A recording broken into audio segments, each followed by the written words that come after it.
How's it going, crypto community? This is Jade, back with another blockchain related video, right? This one, we're talking about Rhode Island looking at adopting blockchain for government use. So, real quick before we jump into this, if you're new to my channel, be sure to hit that subscribe, especially if you like XRP related content. And also, if you enjoy this particular video, hit that like.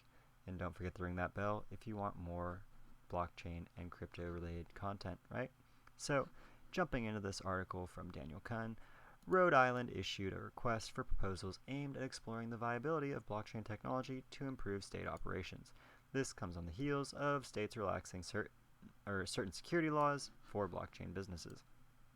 So, in the second most dense state by population, looking to become a is the second most dense state by population looking to become a hub for the crypto industry. The director of the Department of Business Regulation, Liz Tanner, said in a statement she believes blockchain represents the modernization of government and would enable bureaucratic efficiency in the state. She also said Rhode Island's initiatives were inspired by the adoption of blockchain by overseas governments. I wonder which governments she's talking about, because there's been a fair few, I guess. Japan being one, I believe, and then Taiwan also? Was it Taiwan? I can't remember for certain. I'll look into that actually, just to find out later. But the request for proposal is not looking for specific answers to specific problems, but is keeping an open mind to the possibilities of the emerging market. So the memo following the RFP states suggests areas of applications including anti-fraud, contracts, medical marijuana, records, notarization, registration, and licensing, investigative evidence, control, and more. So, Brianna McCabe, Director of Public Affairs for the Department of Administrations in Rhode Island, told Government Technology that this long list of possible applications is meant to entice more bidders, all of whom are required to submit 2 proofs of concept for blockchain application. McCabe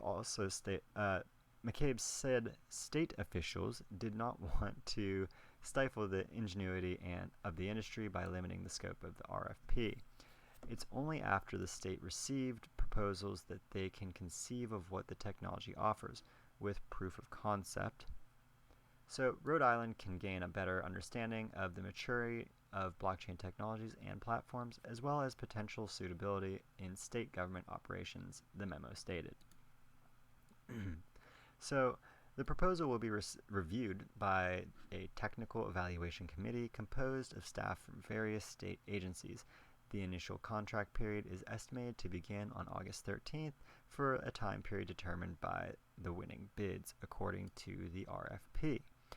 Anticipated problems will stem from laws, regulations, and licensing structure that would require changes to allow for blockchain use, said McCabe, though state leaders have a better idea of what needs to be tweaked once proposals are reviewed. So this is really encouraging, and it's also something to really keep in mind, all the areas that they think that they can apply this to. And I'm really curious how many of these, the registrations and licensings, those are also obviously going to be smart contract enabled services, and same can be said of the notarization and contracts, obviously, right? So interesting stuff. Obviously, it's always good news to hear about any kind of adoption within the United States of blockchain technologies, because it shows that despite the uncertain regulatory climate, things seem to be moving in the right direction for us, right? With any luck, maybe we will find out that this same ideology will begin to be adopted by our federal government in the following months, maybe years. That would be fantastic, in my opinion. I'd love nothing more than a blockchain-enabled voting registry. Imagine it. We would never have to worry about whether our government's rigging our elections or not anymore, because we'd be able to see it on the ledger or on the blockchain if they did. I could go into a tangent about this, because a few people have asked me to do videos on smart contracts, actually, and what their use cases are. So for those of you in the community that are interested in it, here's one of them, right? Or at least a handful that could be used by governments even. And maybe I will do a video in the near future on this. I still need to do a little bit more research on just how versatile a smart contract can be, because they, from my understanding, they can be used for virtually anything. So I need to find the constraints before I really do a in-depth deep dive on what a smart contract is and how it can how they're going to basically revolutionize the way that we engage with one another in the relatively near future. But for now, we're going to call this video adieu, and I hope that you have all found this deeply interesting and in some way comforting to know that, you know, governments around the world are taking steps to adopt these technologies as opposed to attempt to ban or push them out, right? And that's what's most important for all of us who are bag holders of you know, one coin or another. So, as always, if you've enjoyed this video and you have not already, be sure to hit that subscribe and also hit that like so that I can get my videos seen a little bit more often in the YouTube algorithms.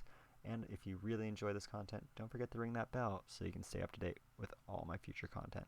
As always, I've been Jade, you've been watching The Martian Report, and I can't wait to see all you, my XRP Martians, in my next video on Mars.